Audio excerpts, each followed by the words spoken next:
Student, एक बार फिर आप सभी का ऑनलाइन क्लासेस या इंटरनेशनल स्कूल में स्वागत है।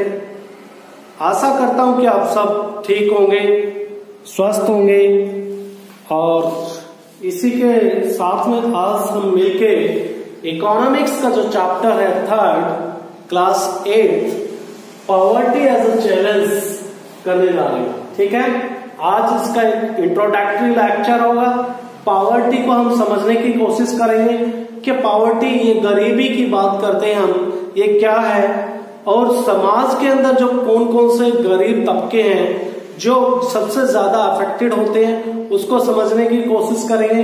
क्या कोई नेचुरल कैलेमिटीज भी हैं वो डिसाइड करती है किसी क्षेत्र को जो लोग हैं वो गरीबी की रेखा से नीचे चले जाए। ये आखिर गरीबी की रेखा क्या है, पॉवर्टी लाइन क्या है, इसको कैसे मेजर करते हैं।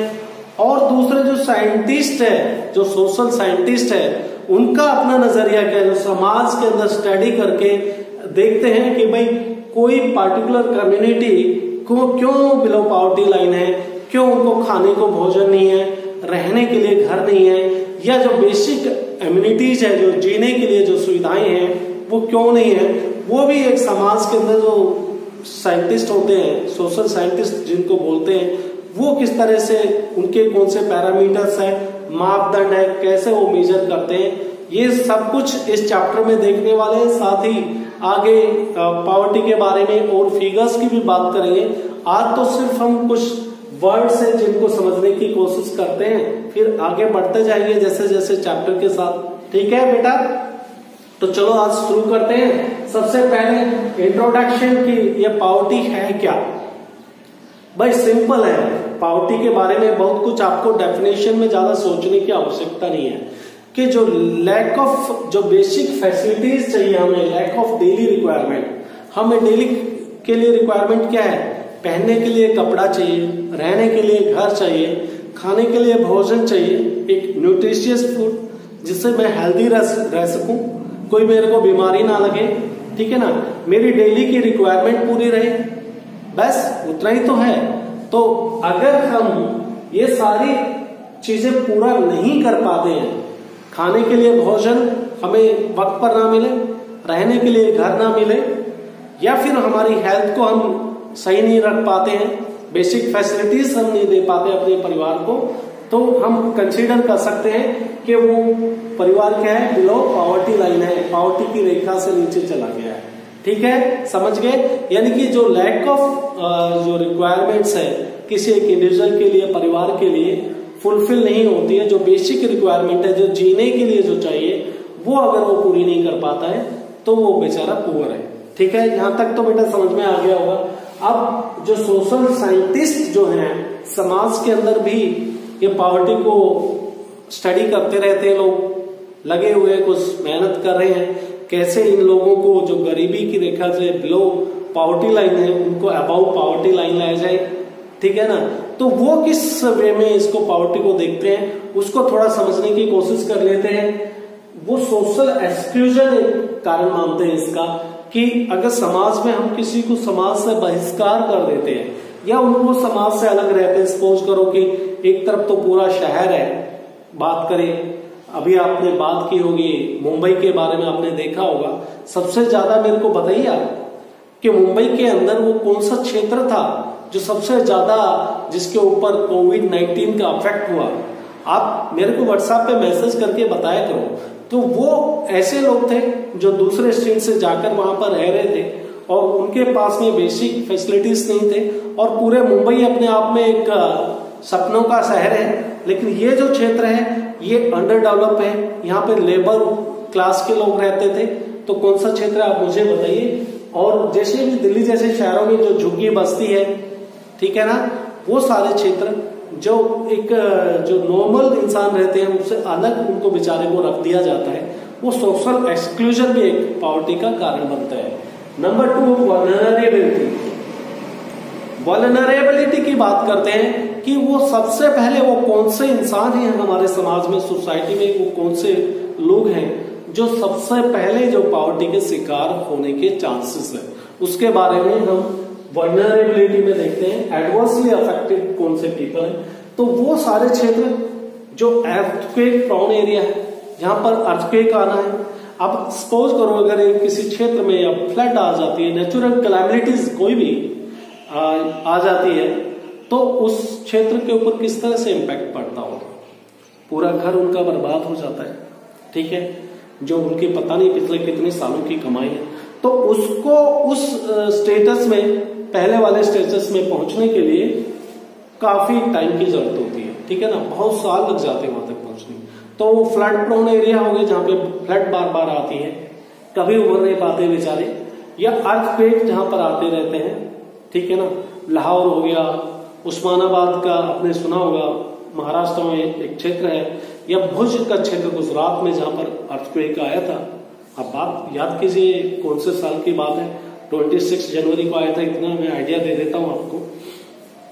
तो वो सभी क्षेत्र जो बार बार इस तरह की जो नेचुरल कैलामिटीज आती हैं वो वल्नरेबल है, एडवर्सली अफेक्टेड होते हैं, या फिर बैकवर्ड है, कोई क्षेत्र बैकवर्ड, या फिर जो विडोज है जिनके हस्बैंड की मृत्यु हो जाती है, वो बेचारे पॉवर्टी से बिलो पॉवर्टी लाइन का जीवन बसर करते हैं। तो मुझे लगता है कि आप ये सोशल साइंटिस्ट किस नजरिए से देखते हैं वो आप समझ गए होंगे। सोशल एक्सक्लूजन क्या है, वल्नरेबिलिटी क्या है। अब बात करते हैं पॉवर्टी लाइन। अब हमें बहुत सारी फैसिलिटीज, देखो बेटा, गवर्नमेंट अपने लेवल पे काफी कोशिश कर रही है कि जो the people which are below the poverty line उनको अपग्रेड किया जाए, उनको अबव द पॉवर्टी लाइन लेके आया जाए। तो गवर्नमेंट की तरफ से कुछ वेलफेयर स्कीम्स चली हुई है उनके लिए इलाज फ्री किया हुआ है गवर्नमेंट ने, अफोर्डेबल हाउसेस दे रहे हैं, एक छोटा मकान उनको सरकार दे रही है, एजुकेशन फ्री है उनकी, हेल्थ का जो फ्री है। तो ये सारी फैसिलिटीज, और इवन राशन फैसिलिटीज की आप बात करें, जो पब्लिक डिस्ट्रीब्यूशन से राशन उनको फ्री मिलता है, तो ये सारा इसलिए किया जा रहा है कि the people which are the below the poverty line they should come above the poverty line, उनको ऊपर लेके आ जाए। तो उसके लिए हमें एक पैरामीटर रखना होगा, ताकि कौन सा एक बिलो पॉवर्टी लाइन के लिए कोई लाइन तो होगी गरीबी से रेखा के नीचे और गरीबी रेखा से ऊपर। तो वो लाइन किस आधार पे रखते हैं, क्योंकि हम तो बिलो दी पॉवर्टी लाइन है, उन्हीं लोगों को फैसिलिटी देगी ना सरकार तो फ्री में, तो ताकि वो अबव दी पॉवर्टी लाइन आ जाए। तो वो पॉवर्टी लाइन वही देखा जाता है, उसमें भी जो पॉवर्टी लाइन भाई वो न्यूट्रिशियस फूड वो क्या वो गेन कर पा रहे हैं, ठीक है ना, या फिर उनका डेली का कंजम्पशन देखा जाता है, इनकम देखी जाती है, डेली का खाने का उनका जो नजरिया देखा जाता है, किस तरह से क्या वो दो जून की रोटी जैसे आम भाषा में कहते हैं कि उनको 2 वक्त की रोटी मिल रही है, क्या वो रोटी खा रहे हैं वो न्यूट्रिशियस है, क्या कोई बीमारी से वो बच सकता है, उसके शरीर के अंदर इतनी ताकत होगी, ठीक है ना।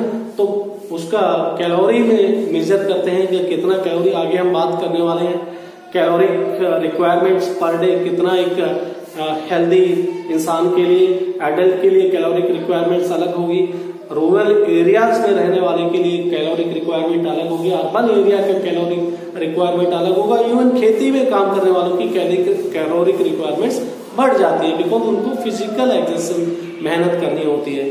तो इस वे में हम समझने चाहेंगे कि पॉवर्टी लाइन को देखने के लिए कंजम्पशन और इनकम लेवल, कि उसकी इनकम कितना है, वो कितना पैसा कमा रहा है, क्या वो भरपेट भोजन दे सकता है।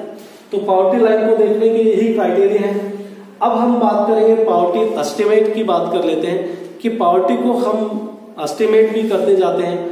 वह अपने इंडिया के अंदर टोटल जो परसेंटेज ऑफ द पीपल कितने बिलो द पॉवर्टी लाइन है उनको एस्टिमेट करके, ताकि आप बजट में जब नेक्स्ट ईयर का बजट तैयार करते हैं तो उनके लिए जो आप वेलफेयर स्कीम्स लाना चाहते हो तो उसके लिए एक सेपरेट से बजट रख देते हैं, पैसा उनके लिए निकाल कर रख देते हैं।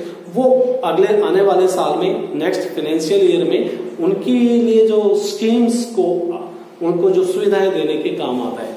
तो हम ऐसे ऐसे बीच में जो इनका एस्टिमेट करके रखते हैं। जैसे 1973 की बात करें तो टोटल जो है 55% जो पीपल थे वो जो है बात करें तो बिलो पॉवर्टी लाइन थे। फिर इस तरह से अगर 2009-10 में देखोगे तो 30% ही लोग बिलो पॉवर्टी लाइन रह गए थे। तो इसका मतलब जो पॉवर्टी रेशियो है वो मतलब काफी डिक्लाइन हुआ है, यानी कि जो गरीबी से रेखा के नीचे जो लोग रह रहे थे अब वो 55 से 30% पे आ गए, वो गरीबी से रेखा के ऊपर आ गए हैं। इसका मतलब जो ड्यू टू इंडस्ट्रियलाइजेशन हो सकता है, एग्रीकल्चरल कारण हो सकते हैं, खेती में जो डेवलपमेंट हुए, या फिर और जो दूसरे सोर्स ऑफ इनकम या गवर्नमेंट के स्कीम्स इनके कारण हो सकते हैं। और again in 2006 you can see that the poverty ratio come to the 26%, यानी कि लगातार इंप्रूव होता जा रहा है। पॉवर्टी के जो बिलो पॉवर्टी लाइन थे वो काफी अब सिर्फ 26% लोग ही रह गए हैं अगर 2006 के फिगर्स को हम कंसीडर करके बात करें। अब हम बात करते हैं वल्नरेबल ग्रुप कौन कौन से हैं। थोड़ा तो हमने बात की थी यहाँ पे वल्नरेबिलिटी के, तो कौन कौन से ग्रुप हैं। हमने पहले वल्नरेबिलिटी को समझा कि वो एडवर्सली अफेक्टेड पीपल, जिनको जो रोजमर्रा की जो चीजें उनकी रिक्वायरमेंट पूरी नहीं होती, वो कौन है सबसे ज्यादा अफेक्ट होते हैं। अब और उसको क्लियर समझने के लिए हमारी सोसाइटी के अंदर जो शेड्यूल कास्ट है, शेड्यूल ट्राइब के लोग हैं, ठीक है ना, वो लोग जो वल्नरेबल ग्रुप में आते हैं, एडवर्सली अफेक्टेड लोग हैं, जिनके पास में बेसिक एमिनिटीज, बेसिक सुविधाएं जो जीने के लिए चाहिए वो नहीं है। कौन? शेड्यूल कास्ट हो गए, शेड्यूल ट्राइब हो गए, या एग्रीकल्चरल लेबर है। देखो खेती में काम पूरे साल भर नहीं चलता, किसान का अपना गुजारा हो जाता है उससे, लेकिन बेचारा जो एग्रीकल्चर के ऊपर डिपेंड है लेबर, उसकी रिक्वायरमेंट तो फसल कटाई के टाइम ही होती है, तो पूरे बाकी टाइम में वो क्या करेगा? बीच में इतना ज्यादा उसका रिक्वायरमेंट नहीं है। गांवों में दूसरे इंफ्रास्ट्रक्चर डेवलप नहीं है, स्मॉल स्केल इंडस्ट्रीज इतना नहीं है, या आसपास के क्षेत्र में लार्ज स्केल इंडस्ट्रीज नहीं है, तो वो सभी लेबर्स जो ग्रामीण क्षेत्र में एग्रीकल्चर के ऊपर डिपेंड है अपने काम के लिए, वो सब वल्नरेबल ग्रुप में आ जाएंगे। या फिर अर्बन एरिया में जो कैजुअल लेबर्स हैं, जो रेगुलर उनको काम नहीं मिलता है, कभी काम मिल गया कभी काम नहीं मिला, सपोज करो महीने में 10 दिन काम मिल गया, 20 दिन वो काम नहीं कर पाए, तो they will be considered in the vulnerable group.